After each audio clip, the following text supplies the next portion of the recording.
Hello friends, ఈరోజు మీ peanut butter తయారీ వ్యాపారంలో మీకు అవసరమైన వివిధ వ్యక్తుల గురించి తెలుసుకుందాం. వారి పాత్రలను అర్థం చేసుకోవడం మీ వ్యాపారాన్ని తెలివిగా పెంచుకోవడానికి మీకు సహాయపడుతుంది. మేము నియామక వ్యూహాన్ని కూడా చర్చిస్తాము, తద్వారా మీ ఖర్చులు నియంత్రణలో ఉంటాయి మరియు మీరు లాభదాయకతను వేగంగా సాధిస్తారు. సరిగ్గా కార్మికులు ఎక్కడ అవసరమో తెలుసుకోవడానికి ఫ్యాక్టరీ మరియు యంత్రాల లేఅవుట్తో ప్రారంభిద్దాం. మొదట, మెషిన్ ఆపరేటర్లు. వారు యంత్రాలను నిర్వహిస్తారు. రెండవది, ప్యాకేజింగ్ మరియు లేబులింగ్ సిబ్బంది. వారు ప్యాకేజింగ్, లేబులింగ్ను నిర్వహిస్తారు మరియు రవాణా కోసం ఉత్పత్తులను సిద్ధం చేస్తారు. మూడవది, క్లీనర్ నిర్వహణ కార్మికుడు. అతను ఉత్పత్తి ప్రాంతాన్ని శుభ్రంగా ఉంచుతాడు మరియు చిన్న నిర్వహణ పనులను చేస్తాడు. సమయం గడిచే కొద్దీ ఉత్పత్తిని పర్యవేక్షించే, నాణ్యమైన ప్రమాణాలను నిర్ధారించే మరియు శ్రామిక శక్తిని నిర్వహించే ఉత్పత్తి నిర్వాహకుడి అవసరం ఉండవచ్చు.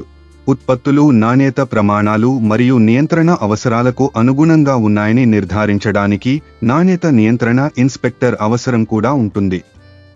చివరగా, కార్యకలాపాలు పెరిగినప్పుడు ఆర్థిక నిర్వహణ, పేరోల్ మరియు బుక్ కీపింగ్ కోసం ఒక అకౌంటెంట్ బుక్ కీపర్ అవసరం అవుతారు. ఇప్పుడు ఈ వ్యక్తులను 3 సంవత్సరాలలో మీ వ్యాపారంలోకి ఎలా తీసుకురావాలో చూద్దాం.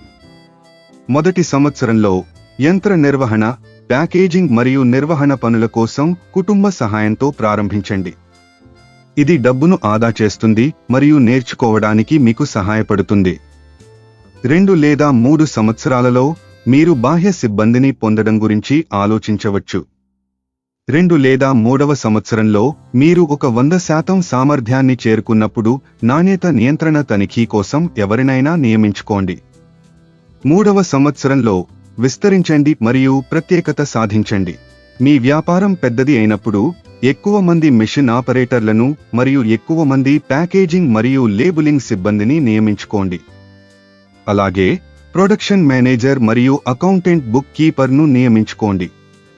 ప్రతి పాత్రను అర్థం చేసుకోవడం ద్వారా మరియు నెమ్మదిగా వ్యక్తులను జోడించడం ద్వారా మీరు మీ వ్యాపారాన్ని తెలివిగా మరియు విజయవంతంగా పెంచుకోవచ్చు. మీ వ్యాపార ప్రయాణంలో ఆల్ ది బెస్ట్. చూసినందుకు ధన్యవాదాలు. మరిన్ని వీడియోల కోసం వ్యాపార్ కోచ్ ఛానల్కు సబ్స్క్రైబ్ చేయండి.